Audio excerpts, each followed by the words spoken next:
Spain کی سرزمین کی کہانی ہزاروں سال پر پھیلی ہوئی ہے۔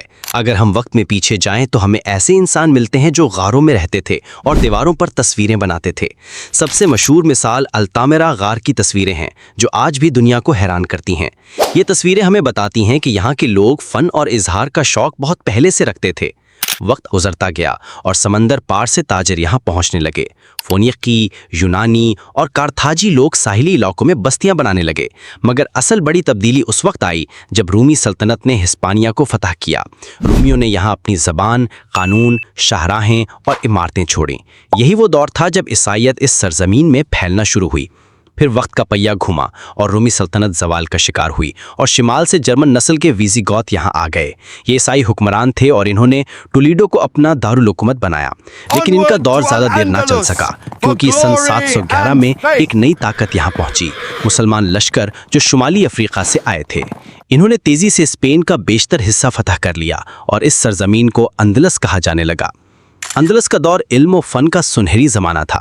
یہاں کے شہر قرطبہ، غرناطہ اور اشبیلیہ علم، طب، فلسفہ اور فن تعمیر کے مرکز بن گئے۔ مسلمانوں، عیسائیوں اور یہودیوں نے کئی صدیوں تک مل جل کر رہائش رکھی، اگرچہ بعض اوقات تنازعات بھی ہوئے۔ شاندار مسجدیں، باغات اور محلات بنے، جیسے غرناطہ کا مشہور الحمرا محل اور قرطبہ کی عظیم مسجد۔ لیکن شمال میں عیسائی بادشاہ طاقتور ہو رہے تھے۔ انہوں نے صدیوں تک جاری رہنے والا ایک عمل شروع کیا جسے ہم ریکانکستا یعنی دوبارہ فتح کہتے ہیں۔ آہستہ آہستہ مسلمان علاقے کم ہوتے گئے، یہاں تک کہ 1492 میں غرناطہ بھی فتح ہو گیا۔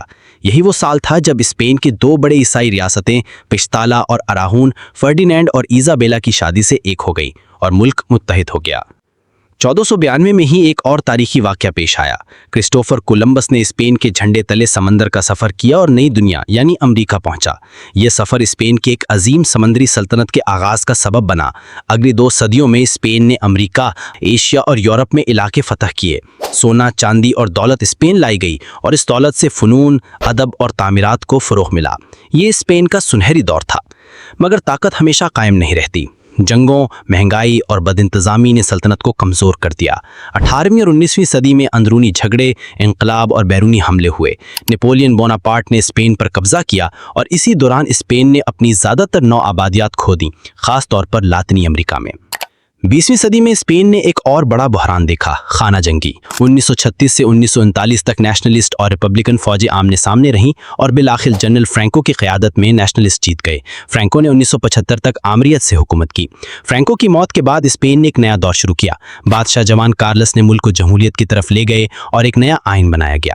اسپین نے 1986 میں یورپی یونین میں شمولیت اختیار کی اور آج یہ ایک جدید جمہوری ملک ہے جہاں روایات اور ثقافت کے ساتھ ساتھ جدید ترقی بھی نظر آتی ہے۔ البتہ اسے آج بھی اقتصادی مسائل اور علاقائی آزادی کی تحریکوں جیسے چیلنجز کا سامنا ہے۔ یوں اسپین کی کہانی ایک ایسی زمین کی ہے جس نے تہذیبوں کا عروج و زوال دیکھا اور جس کی شناخت میں تاریخ، ثقافت اور زبانوں کا ایک حسین امتزاج شامل ہے۔